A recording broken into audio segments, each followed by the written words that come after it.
7,90,000 কোটি টাকার বাজেট ঘোষণা, অর্থনৈতিক সমতা ও বৈষম্য বিরোধী সমাজ গঠনের অঙ্গীকার অর্থ উপদেষ্টার। দাম কমছে চাল, ডাল, আটা, লবণ, চিনি, ভোজ্য তেলের। বাড়ছে মোবাইল ফোন, প্লাস্টিকের তৈজসপত্র, ওয়াশিং মেশিন, ব্লেন্ডার, প্রসাধনীর দাম। ঐকমত্য কমিশনের প্রধান উপদেষ্টার সাথে বিএনপি, জামাত, এনসিপি সহ 30টি রাজনৈতিক দলের সংলাপ চলছে। মেজর সিনহা হত্যায় ওসি প্রদীপ ও পরিদর্শক লিয়াকতের মৃত্যুদণ্ড হাইকোর্টেও বহাল। এসআই নন্দদুলাল সহ 6 জনের যাবজ্জীবন। দেখছিলেন ক্রাউন সিমেন্ট সংবাদ শিরোনাম। এবার বিস্তারিত। শুরুতে 2025-26 অর্থ বছরের বাজেট প্রসঙ্গ। বড় কোনো নীতি পরিবর্তন বা চমক ছাড়াই নতুন অর্থ বছরের জন্য 7,90,000 কোটি টাকার বাজেট উপস্থাপন করলেন অর্থ উপদেষ্টা ডক্টর সালেউদ্দিন আহমেদ। বাংলাদেশ টেলিভিশনে জাতির উদ্দেশ্যে ভাষণের মধ্য দিয়ে এই বাজেট উত্থাপন করেন তিনি। 2025-26 অর্থ বছরের প্রস্তাবিত বাজেটে পরিচালন ব্যয় ধরা হয়েছে 5,44,389 কোটি টাকা। বার্ষিক উন্নয়ন কর্মসূচিতে বরাদ্দ দেওয়া হয়েছে 2,30,000 কোটি টাকা। রাজস্ব আয়ের টার্গেট ধরা হয়েছে 5,64,000 কোটি টাকা। এর মধ্যে এনবিআরকে আয় করতে হবে 4,99,000 কোটি টাকা। এরপরও বাজেটে ঘাটতি থাকবে 2,26,000 কোটি টাকা। এজন্য ব্যাংক ব্যবস্থা ও সঞ্চয়পত্র থেকে ধার নেওয়া হবে 1,25,000 কোটি টাকা। বৈদেশিক উৎস থেকে ঋণের টার্গেট ধরা হয়েছে 1,05,000 কোটি টাকা। অর্থ উপদেষ্টা জানিয়েছেন, এবারের বাজেটে প্রবৃদ্ধির ধারণা থেকে সরে এসেছে সরকার। নৈরাজ্য দূর করে জনজীবনে স্বস্তি ফিরে আনার কঠিন কাজটি আমি স্বস্তি এবং আনন্দের সাথে জানাতে চাই, মাত্র 10 মাসেরও কম সময়ে অন্তর্বর্তী সরকার ইতিমধ্যে সেই লক্ষ্য পূরণে অনেক দূরে এগিয়ে যেতে সক্ষম হয়েছে। জুলাই অভ্যুত্থানের পর যে আশায় আমরা বুক বেঁধেছিলাম তা খুব শীঘ্রই আমরা পূরণ করতে সক্ষম হব ইনশাআল্লাহ। আগামী 2025-26 অর্থবছরে মোট 5,64,000 কোটি টাকা রাজস্ব আয়ের প্রস্তাব করছি, যা জিডিপি 9%। এর মধ্যে রাজস্ব বোর্ডের মাধ্যমে 4,99,000 কোটি টাকা এবং অন্যান্য উৎস হতে 65,000 কোটি টাকা সংগ্রহ করার প্রস্তাব করছি। প্রস্তাবিত ব্যয় 2025-26 অর্থ বছরের জন্য মোট 7,90,000 কোটি টাকা ব্যয়ের প্রস্তাব করছি, যা জিডিপি 12.7%। এর মধ্যে পরিচালন সহ অন্যান্য খাতে মোট 5,60,000 কোটি টাকা এবং বার্ষিক উন্নয়ন কর্মসূচিতে 2,30,000 টাকা বরাদ্দের প্রস্তাব করছি। এই প্রসঙ্গে উল্লেখ করতে চাই যে 2015 সালের পর অদ্যাবধি কোনো বেতন কাঠামো প্রণীত না হয় বিষয়টি বিবেচনা নিয়ে এবারের বাজেটে সরকারি কর্মচারীদের জন্য বিশেষ সুবিধার পরিমাণ বৃদ্ধির প্রস্তাব করছি। প্রতিবারের মতো এবারও 2025-26 অর্থ বছরের প্রস্তাবিত বাজেটে বেশ কিছু পণ্যে কর বাড়ানো কমানোর প্রস্তাব রয়েছে, ফলে কিছু পণ্যের দাম কমতে ও বাড়তে পারে। খাদ্য মূল্যস্ফীতি কমাতে দাম কমতে পারে চাল, ডাল, আটা, লবণ, চিনি, ভোজ্য তেল সহ একাধিক নিত্যপণ্যের। কমার তালিকায় আছে আইসক্রিম, তরল দুধ, কলম, কম্পিউটার, স্যানিটারি ন্যাপকিন সহ বেশ কিছু পণ্য। কমবে যাত্রীবাহী বাসের দাম। এছাড়া জমি ও ফ্ল্যাট বেচাকেনায় নিবন্ধন খরচ ও উৎসে কর কমানোর প্রস্তাব রয়েছে বাজেটে। প্রস্তাবিত বাজেটে বেশ কিছু পণ্যের শুল্ক কর বাড়ানোর প্রস্তাব দিয়েছেন অর্থ উপদেষ্টা। এতে করে বাড়তে পারে মোবাইল ফোন, প্লাস্টিকের তৈজসপত্র, ওয়াশিং মেশিন, ব্লেন্ডার, প্রসাধনী ও ব্লেডের মতো পণ্যের দাম। বাড়বে বাড়ি নির্মাণের খরচ। কনভেনশন হল, কনফারেন্স সেন্টারের সেবার ক্ষেত্রে উৎসে কর কর্তন 5% থেকে বাড়িয়ে 10% করা হচ্ছে, ফলে বাড়বে বিয়ে সহ বিভিন্ন সামাজিক অনুষ্ঠানের খরচ। প্রস্তাবিত বাজেট আগের বাজেটেরই ধারাবাহিকতা মন্তব্য করে বিএনপি বলেছে, এবারের বাজেটের আকার কমলেও গুণগত কোনো পরিবর্তন হয়নি। বিকেলে রাজধানীর বনানীতে বাজেট নিয়ে তাৎক্ষণিক প্রতিক্রিয়ায় এমন মন্তব্য করেন বিএনপির স্থায়ী কমিটির সদস্য আমির খুসরু মাহমুদ চৌধুরী। বলেন, এই বাজেট বাস্তবায়ন আগামী সরকারের জন্য চ্যালেঞ্জ হবে। আমাদের রাজস্ব আয়ের সাথে আপনার বাজেটের সাইজের একটা সম্পৃক্ততা থাকা উচিত ছিল। আমি মনে করি সেটা হয়নি। সেটা পুরোটাই রাজস্ব আয় যেটা আছে সেটা আপনার পরিচালনা ব্যয়ের মধ্যে চলে যাবে এবং পুরোটাই কিন্তু দেশের ভিতর থেকে বাইরের থেকে লোন নিতে গেলে যে প্রভাবগুলো আমি বললাম, এই প্রভাবের কারণে অর্থনৈতিক ক্ষতিগ্রস্ত হবে।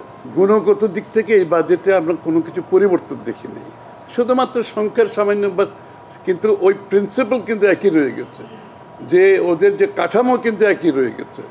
সুতরাং এটা কিন্তু আগামী দিনের সরকারের জন্য খুব একটা সহজ কিছু হবে না। জাতীয় ঐক্যমত্য কমিশনের সাথে বিএনপি, জামাত, এনসিপি সহ বিভিন্ন রাজনৈতিক দলের দ্বিতীয় পর্যায়ের বৈঠক শুরু হয়েছে।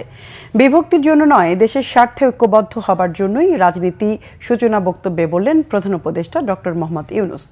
বাংলাদেশ ফরেন সার্ভিস একাডেমিতে এই আলোচনায় যোগ দিয়েছেন বিভিন্ন রাজনৈতিক দলের নেতারা। বিকেল 4:45টার দিকে আলোচনার সূচনা করেন জাতীয় ঐক্যমত্য কমিশনের প্রধান ও অন্তর্বর্তী সরকারের প্রধান উপদেষ্টা ডক্টর মোহাম্মদ ইউনূস।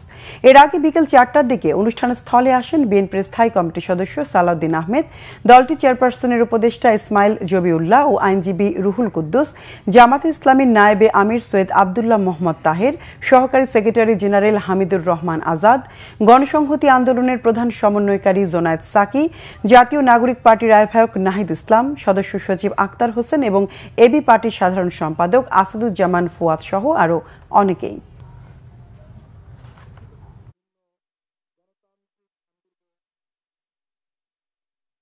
প্রথম পর্ব শেষ হলো, তো সেটা মহানন্দের দিন যেটা আমরা করেছি। দ্বিতীয় পর্বে, প্রথম পর্বে আমরা কি করলাম, এটা যত কিছু ইস্যুজ আছে, যত কিছু রিকমেন্ডেশন সুপারিশ আছে, তার মধ্যে কিভাবে আমরা একমত হলাম, কারা কোনটাতে একমত হলো, সব মিলিয়ে শেষ পর্যন্ত আমরা জুলাই সনদ করব। এইটাই হলো আমাদের লক্ষ্য, যেখানে আমরা সবার ঐক্যমত্যগুলো তুলে ধরবো। দ্বিতীয় পর্ব হলো অনেকগুলো বিষয় আছে, কাছাকাছি এসে গেছি, আরেকটু হলে আমাদের তালিকাতে আরেকটা সুপারিশ যুক্ত হয় ওই ঐক্যমত্যের সুপারিশে। তো এই সুযোগ যেন আমরা হারিয়ে না ফেলি। আমরা তো এরকম বিভক্তিকরণের প্রক্রিয়ার মধ্যে রাজনীতি সৃষ্টি করিনি, আমরা সৃষ্টি করছি ঐক্যবদ্ধ হওয়ার জন্য, দেশের উন্নতির জন্য, দেশের মঙ্গলের জন্য। দর্শক, এই মুহূর্তে ফরেন সার্ভিস একাডেমিতে আছেন চিফ রিপোর্টার জাহাঙ্গীর আকুন্দ, সরাসরি যুক্ত হচ্ছে তার সাথে। জাহাঙ্গীর, ঐক্যমত্য কমিশনের বৈঠকের সবশেষ কি তথ্য আছে আপনার কাছে? যেবা ঐক্যমত্য কমিশনের বৈঠকটি চলছে, সেখানে সভাপতিত্ব করছেন প্রধান উপদেষ্টা ডক্টর মোহাম্মদ ইউনূস এবং অন্যান্য যেই ঐক্যমত্য কমিশনের সদস্যরা রয়েছেন তারাও সেখানে উপস্থিত রয়েছেন। 30টি রাজনৈতিক দলকে আমন্ত্রণ জানানো হয়েছে। আমরা যতটুকু জানতে পেরেছি যে 28টি রাজনৈতিক দল ইতিমধ্যে এই বৈঠকে অংশ নিয়েছেন। তো বৈঠকটি একেবারেই শেষ পর্যায়ে। সূচনা বক্তব্য দিয়েছেন প্রধান উপদেষ্টা ডক্টর মোহাম্মদ ইউনূস। তিনি যেটি বলেছেন যে সরকার কোনো বিভক্তি রাজনীতি চায় না, তারা একটা ঐক্যবদ্ধ রাজনীতি চায়, যে রাজনীতির মাধ্যমে দেশ ও জাতির কল্যাণ সাধিত হবে এবং জনগণ উপকৃত হবে। তারপর বৈঠকের পরই আপনার আশা করছি গণমাধ্যম কর্মীরা এখানে অপেক্ষা করছেন যে বৈঠকে যারা অংশ নিয়েছেন বিএনপি সহ অন্যান্য রাজনৈতিক দল, তারা বৈঠকের বিস্তারিত তুলে ধরবেন, যে বৈঠকে কি কি বিষয়গুলো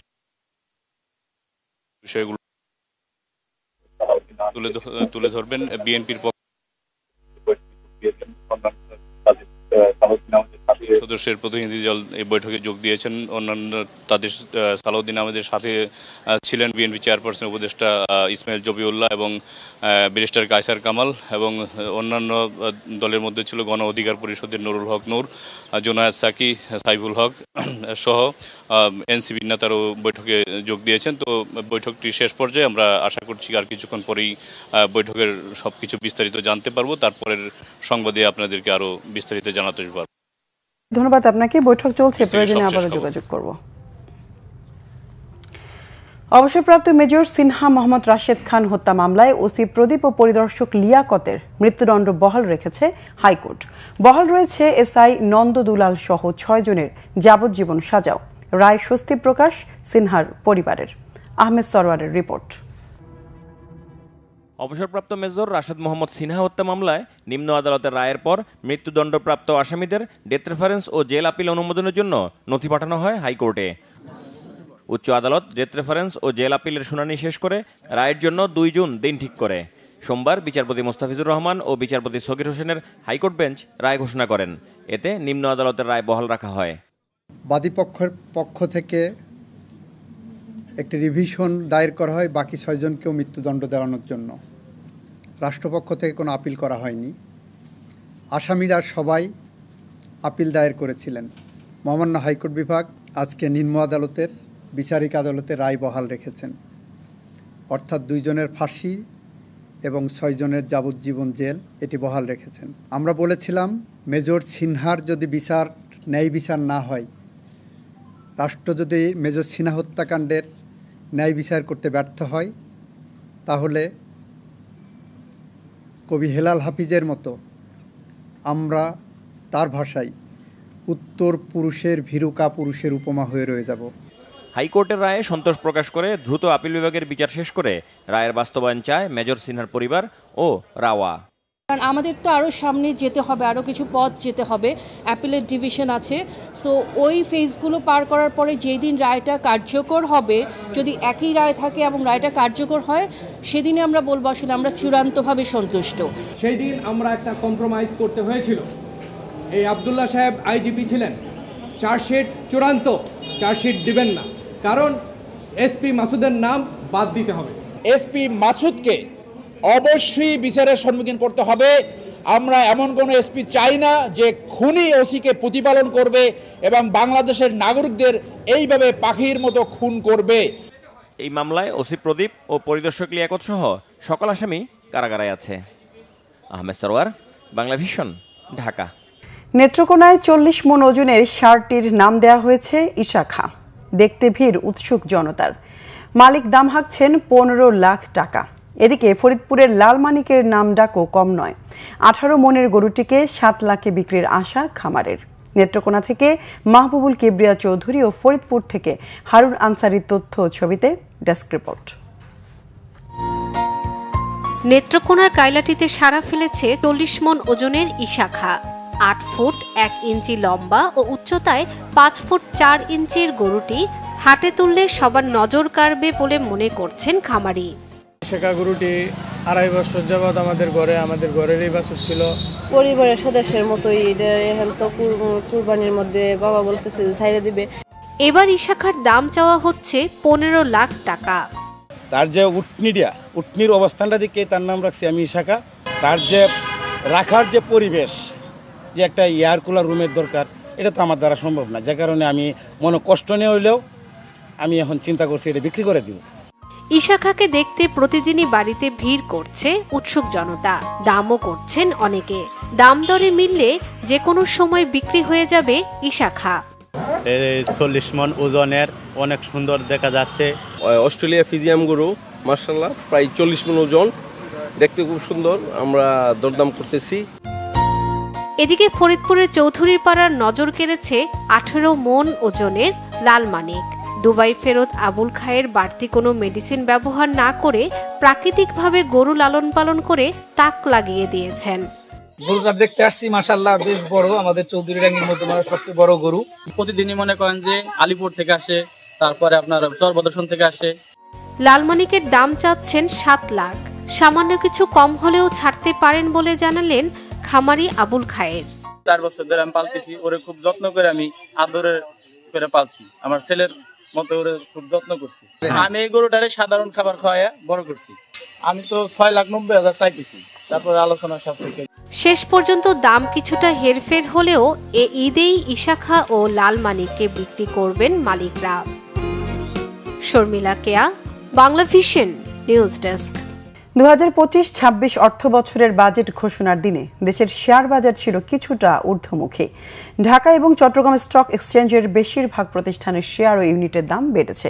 ডিএসইতে বেড়েছে সবকটি মূল্যসূচক, বেড়েছে লেনদেনের পরিমাণও। তবে ডিএসইতে সূচক ও লেনদেন কমেছে। ডিএসইতে আজ দাম বাড়ার তালিকায় নাম লিখিয়েছে 209টি প্রতিষ্ঠানের শেয়ার ও ইউনিট। দাম কমেছে 101টির, আর অপরিবর্তিত 86টির দাম। ডিএসইর প্রধান মূল্যসূচক আগের দিনের তুলনায় 21 পয়েন্ট বেড়ে 4,689 পয়েন্টে দাঁড়িয়েছে। মূল্যসূচকের পাশাপাশি বেড়েছে লেনদেন। দিনভর পুঁজিবাজারে লেনদেন হয়েছে 275 কোটি 30 লাখ টাকা। অন্যদিকে শেয়ার বাজার ডিএসইর সার্বিক মূল্যসূচক কমেছে 28 পয়েন্ট। বাজারটিতে 168টি প্রতিষ্ঠানের মধ্যে 78টির দাম বেড়েছে, বিপরীতে দাম কমেছে 62টির এবং 28টির দাম অপরিবর্তিত রয়েছে। লেনদেন হয়েছে 10 কোটি 34 লাখ টাকা। পৌরসভার বৈধ মেয়র দাবি করে মামলা দায়েরের জন্য আবেদন করেছেন 2021 সালের 30 জানুয়ারির তৃতীয় ধাপের নির্বাচনে গৌরনদী পৌরসভার বিএনপি মনোনীত প্রার্থী শরীফ জহির সাজ্জাদ হান্নান। বরিশাল প্রথম যুগ্ম জেলা দায়রা জজ আদালতে দুপুরে এই মামলা দায়ের করেন বিএনপি নেতা শরীফ জহির সাজ্জাদ হান্নান। এ সময় আদালতের বিচারক মোহাম্মদ ইউসুফ খান আবেদনটি পরবর্তী শুনানির জন্য রেখে দিয়েছেন। বিষয়টি নিশ্চিত করেছেন বাদী পক্ষের আইনজীবী অ্যাডভোকেট আজাদ রহমান। বর্তমানে গৌরনদী উপজেলা বিএনপির সদস্য সচিব হিসেবে দায়িত্ব পালন করছেন তৎকালীন বিএনপি মনোনীত মেয়র প্রার্থী শরীফ জহির সাজ্জাদ হান্নান। 2021 সালের 30 জানুয়ারি গৌরনদী পৌরসভা নির্বাচনে অনিয়ম ও ভোট কারচুপির অভিযোগ এনে তৎকালীন ধানের শীষ মার্কার মেয়র প্রার্থী জহির সাজ্জাদ হান্নান ভোট বর্জন করেছিলেন। দেশের বিভিন্ন জায়গার আরো কিছু খবর নিয়ে এখন একটি ডেস্ক রিপোর্ট। চট্টগ্রামের জলাবদ্ধতা নিরসনের জন্য নগরীর চকবাজার ও বাকলিয়া এলাকা পরিদর্শন করেছেন city mayor doctor Shahadat Hossain. এ সমস্যা সমাধানের চেষ্টা চলছে বলে জানান তিনি। শহীদ রাষ্ট্রপতি জিয়াউর রহমানের শাহাদাত বার্ষিকী উপলক্ষে বগুড়ার অসচ্ছল পরিবারের মাঝে চাল, ডাল, তেল, আলু সহ বিভিন্ন খাদ্য সামগ্রী বিতরণ করা হয়েছে। বিএনপির জাতীয় নির্বাহী কমিটির সদস্য ভিপি সাইফুল ইসলামের উদ্যোগে 200 পরিবার এ সহায়তা পান। জিয়াউর রহমানের শাহাদাত বার্ষিকী উপলক্ষে বাগেরহাটে আলোচনা সভা ও দোয়া মাহফিল হয়েছে। শহরের স্বাধীনতা উদ্যানে সভায় প্রধান অতিথি ছিলেন জেলা বিএনপির সাবেক সভাপতি ও সমন্বয়ক এম.এ. সালাম। সুনামগঞ্জে জেলা বিএনপির বর্ধিত সভা হয়েছে। এতে প্রধান অতিথি ছিলেন বিএনপির স্থায়ী কমিটির সদস্য ডাক্তার এ.জেড.এম. জাহিদ হোসেন। এ সময় তিনি অন্তর্বর্তীকালীন সরকারকে দ্রুত সময়ের মধ্যে সংস্কার, বিচার ও নির্বাচনের রোডম্যাপ ঘোষণা করার আহ্বান জানান। ঈদযাত্রা নিরাপদ করতে নগরীর প্রবেশদ্বার মডার্ন মোড়ে সাব কন্ট্রোল রুম স্থাপন করেছে মহানগর পুলিশ ও র্যাব 13। যাত্রীদের নিরাপত্তা ও সেবাদানের লক্ষ্যে এর উদ্বোধন করেন রংপুর মহানগর কমিশনার মজিদ আলী। খাগড়াছড়ির দীঘিনালায় বন্যা দুর্গত এলাকায় ত্রাণ বিতরণ করেছে বিএনপি। এলাকার প্রায় শতাধিক মানুষ এ সুবিধা পান। গোপালগঞ্জে সুদমুক্ত ক্ষুদ্র ঋণ কার্যক্রমের গতিশীলতা নিয়ে প্রশিক্ষণ হয়েছে। প্রশিক্ষণে সুবিধাভোগী 28 জন নারী ও 6 জন পুরুষ উদ্যোক্তা অংশ নেন। ঝালকাঠির কাঠালিয়ায় শান্তি শৃঙ্খলা উন্নয়ন ও সামাজিক সচেতনতার যুবকদের ভূমিকা শীর্ষ কর্মশালা হয়েছে। কাঠালিয়া অফিসার্স ক্লাবে এ কর্মশালা হয়। পটুয়াখালীতে সরকারি প্রাথমিক বিদ্যালয়ে হলুদে পাখি সম্প্রসারণের লক্ষ্যে মতবিনিময় সভা হয়েছে।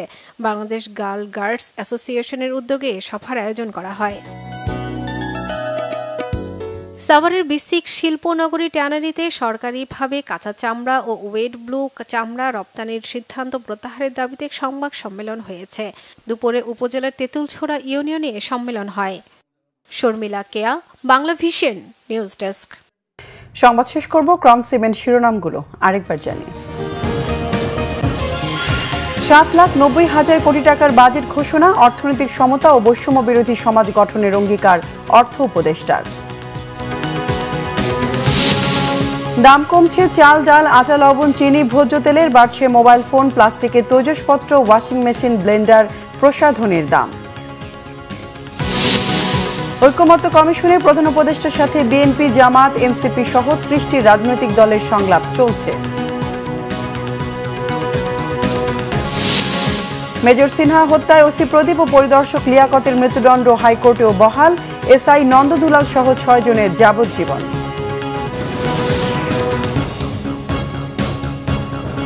দর্শক, এ ছিল এখনকার মতো। পরের সংবাদ সন্ধ্যা 7:30টায় দেখার আমন্ত্রণ রইল।